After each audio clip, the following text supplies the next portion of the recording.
السلام عليكم اهلا متابعين. النهارده عايزين نعمل القراقيش وصفه من التراث المصري. عشان اعمل القراقيش اللي هي الساده او المنين او بالعجوه، اروح حاطه الاول ابتدي الاول بايه؟ برشه ملح اللي هو الجواف. نبتدي بالجواف الاول. الجواف اللي هو ايه؟ رشه ملح، معلقه سكر، وهنحط بقى معلقتين كبار من النشا. ادي معلقه وادي الثانيه. تمام، علشان نطلع القراقيش دي احلى قراقيش دايبه ومقرمشه في نفس الوقت. ده من التراث المصري الحديث بتاعنا هو النشا. نبتدي بقى نحط بقى 3 معالق سمسم محمص. ادي 1، ادي 2، ادي 3. تمام، لسه يا شيف نور، لسه في حاجه تاني. اهم حاجه بقى في الموضوع الخميره. وعشان احط الخميره وابتدي بالخميره لازم تكون الخميره بتاعتي كويسه ومتاكده منها وخميره نشطه. هبتدي بمعلقه كده خميره، حاسه المعلقه دي كده قليله معلقه. انا هزود برده شويه خميره عشان يبقوا معلقه تامه. واحده كده اهي كده، معلقه كبيره من الخميره معايا. ولسه البيكنج باودر، ده اهم حاجه في الموضوع، البيكنج باودر. وادي نص معلقه كبيره كده بيكنج باودر.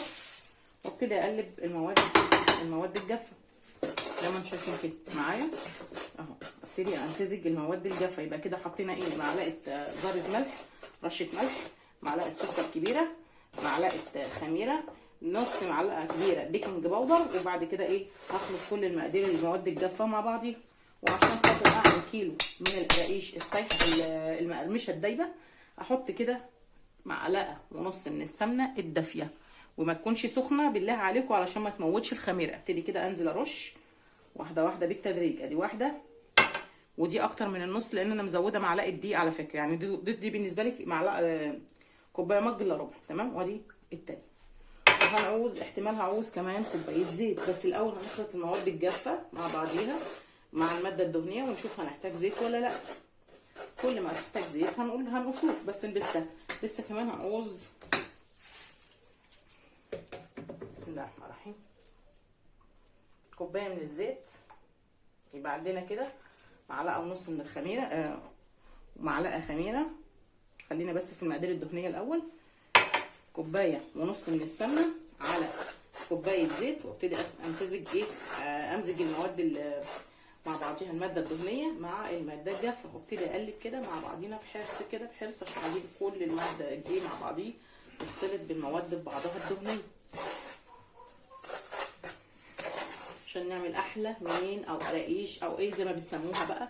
هي وصفه من التراث المصري بس احنا برضو طورنا فيها شويه معايا. يعني زمان كانوا الجماعه ما بيحطوش، على ايام جدتنا وامهاتنا ما كانوش بيحطوا بيكنج باودر خالص، كانوا بيسيبوا العجينه تختمر بالساعات. فاحنا لا، احنا هنعملها كده ربع ساعه بس. نخلط المواد الدهنيه وبعد كده بس نخلط الخميره وبعد كده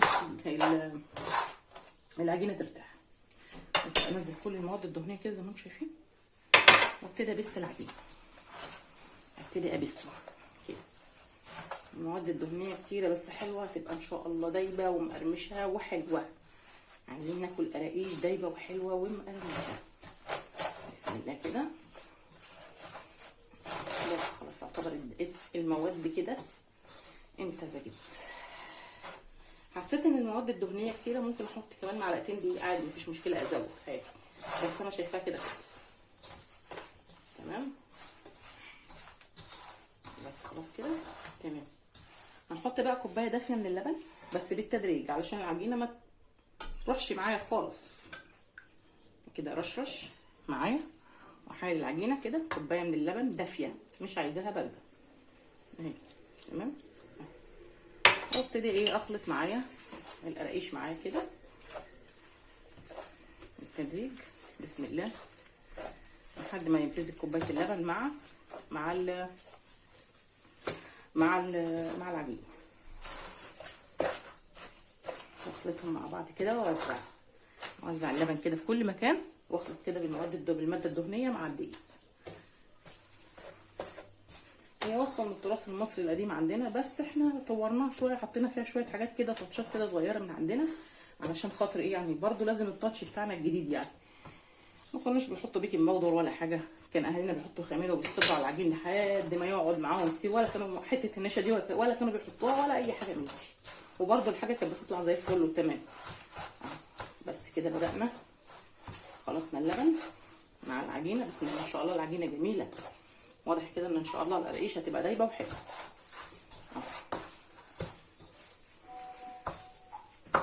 خلاص مزجت العجينه خالص مع بعضيها. ممكن ازود كمان كوبايه ميه كمان او لبن، ليكي بقى مطلق الحريه، تزودي ميه تزودي لبن انت برضو ايه ورغبتك. ممكن ازود كوبايه برضو لبن كمان، لو لبن برضو بيبقى احسن واحسن. لبن اهو على حبه ميه كمان، ميه دافيه كده اهي، هتفرق خالص في العجينه اهي زي ما انتم شايفين.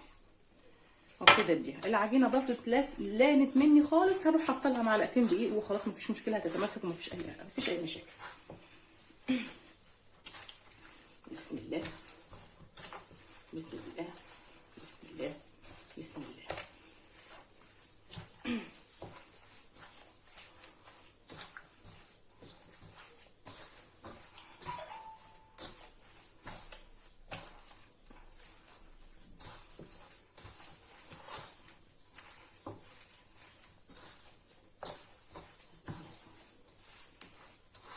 كده تلم معايا.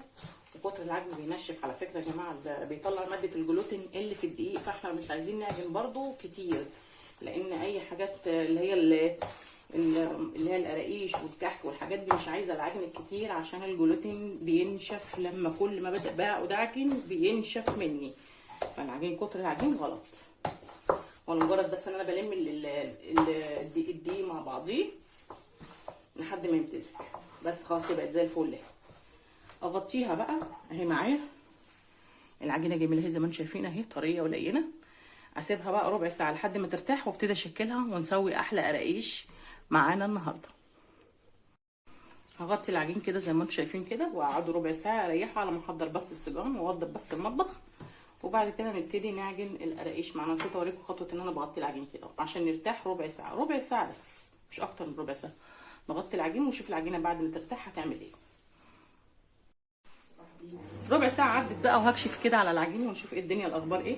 بسم الله كده، اللهم صل على النبي. ريحه العجينه جميله، والعجينه كده زي ما انتم شايفين كده طريه وارتاحت كده معايا. وهنبتدي بقى نشكل احلى قراقيش، وريحتها جميله جدا ما شاء الله ما شاء الله. بسم الله الرحمن الرحيم. كده هنبتدي كده نفرد العجين على الرخامه.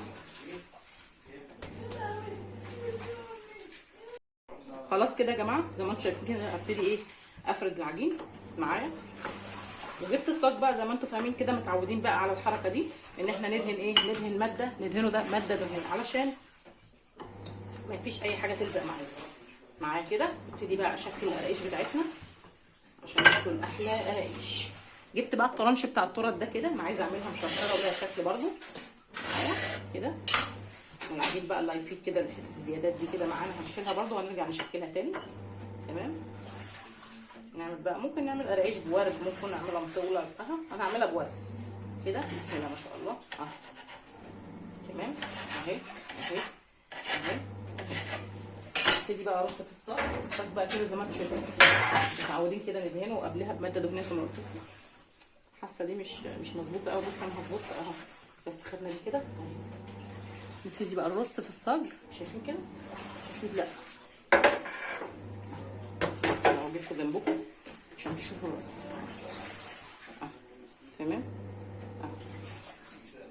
عايزين ناكل احلى قراقيش دول كده صغننين، فانا عشان مش عايزه اي عجينه تكون متساويه، تكون كل العجين كله قد بعضيه، علشان مفيش واحده تتحرق وواحده لا والكلام ده كله لا، احنا عايزين كل العجين كله شبه ايه قد بعضيه.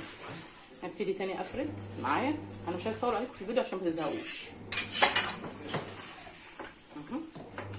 افرد كده بالمردله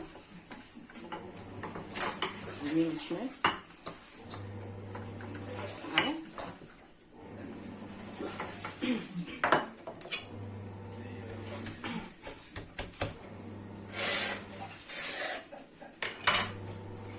زي ما انتم شايفين كده.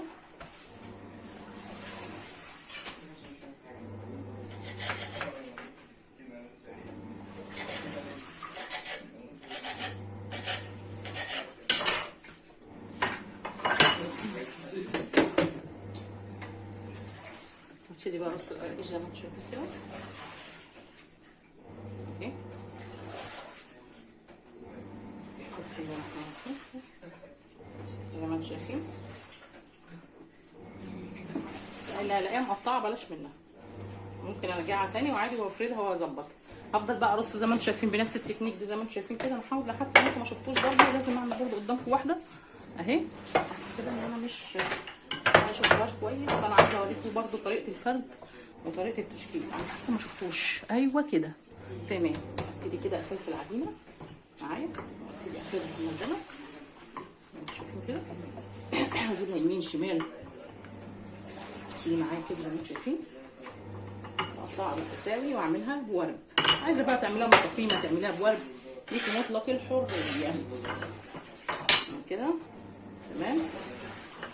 اقطع كده كده كده خلاص اهي. خلاص بقى